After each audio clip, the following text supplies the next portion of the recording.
Сәлем достар, биыл магистратураға түсудің талаптары өзгеріп жатқанын естіп жатырмыз. Алдыңғы жылдары сіз ағылшын тілін бөлек, өзіңіздің специалықтарыңызды бөлек тапсыратын болсаңыз, биыл екеуін бір уақытта тапсырасыз. Оның үстіне сыни ойлау бөлімі де қосылған болатын. Негізгі айырмашылықтарды атап өтейін. Бірінші уақыт, біріншіден сіз 3 сағат 55 минут, 235 минут қойын, былай айтқан кезде бойы 235 минут бойы сіздер тест тапсырасыз. Ол бір. Екіншіден, ағылшын тіліне байланысты сізде 50 сұрақ болатын болады. 50 сұрақтың сізде 16-сы тыңдалым, оның 2 текст болады. 2 текстте 8 сұрақтан тапсырмалар.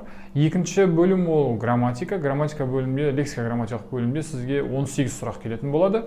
Одан кейін үшінші бөлім ағылшын тіліне байланысты ол оқылым. Оқылымда сізде 2 текст беріледі. Сіздің оқылымды түсінуіңізге байланысты 2 текстте 8 сұрақтан. Сонда 16, 18, 16, 50 сұрақ сіз ағылшын тілінен тапсырасыз. Бұған сізге шамамен емес 75 минут уақыт берілетін болады.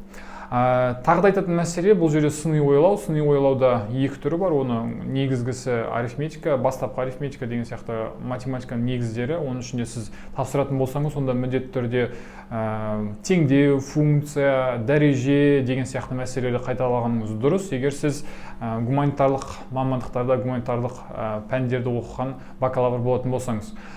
Сосын екінші бөлімде аналитикалық ойлаудың ол жерде сізде тағы да тексттер беріледі. Тексттегі ойды жалғастыр деген сияқты мәселелер.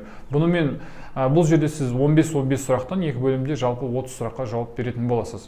Сонда математикадан ағылшын тілінен 50 сұрақ, оған әрқайсысынан бір балдан, одан кейін барып аналитикалық ойлаудан 30 сұрақ, оған бір сұрақтан сонда 80 сұрақ болады. Ар жағында 50 сұрағыңыз сіздің өзіңіздің спеціңіз. Яғни бірінші бөлімде бір дұрыс жауаптан 30 сұрақ болатын болса, екінші бөлімде 20 сұрақ, оған әрқайсысына 2 балдан берілетін болады. Жалпылама сізде 130 сұрақ болатын болады, ал балдарыңыз, максимальный балыңыз 150. Неге деген сұрақ туындауы мүмкін? Бұл жерде сіздің екінші бөліміңіз, спеціңіздің екінші бөлімде 20 сұрағыңыздың әрқайсысына 2 балдан берілетін болады. Жаңа жоғарыда атап өткеніндей, 235 минут бойы сіз тест тапсыратын боласыз. Минимальный пороговый балл сіздерде грантқа түсу үшін 75 балл, ал максимальный ол жаңа айтып өткеніндей 150 балл болатын болады. Оның ішінде сіз ағылшын тіліне байланысты, оқылым, өзіңіздің спеціңізге байланысты, одан кейін сыни ойлауға байланысты да минимальный балдарыңыз болуы қажет. Ағылшын тіліне байланысты ол 50 балдан 25 балл жинауыңыз керек.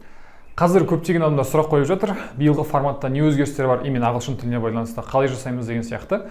Сізде уайымдайтын еш нәрсе жоқ. Егер сіз ағылшын тілінің негіздерін қалай жасау керектігін, оқылымды қалай жасау керек, тыңдалымды қалай жасау керектігін білетін болсаңыз, ал ол негіздер ешқашан өзгермейді. Оның ішінде мысалдар өзгергенмен, былай айтады ғой, қосылғыштардың орналастыруымен қосылудың мәні өзгермейді деген сияқты. Мысалдар өзгергенмен, онда негіз сол күйінше қалады. Ал ол негіздерді білу үшін сіз жақсылап дайындалуыңыз керек.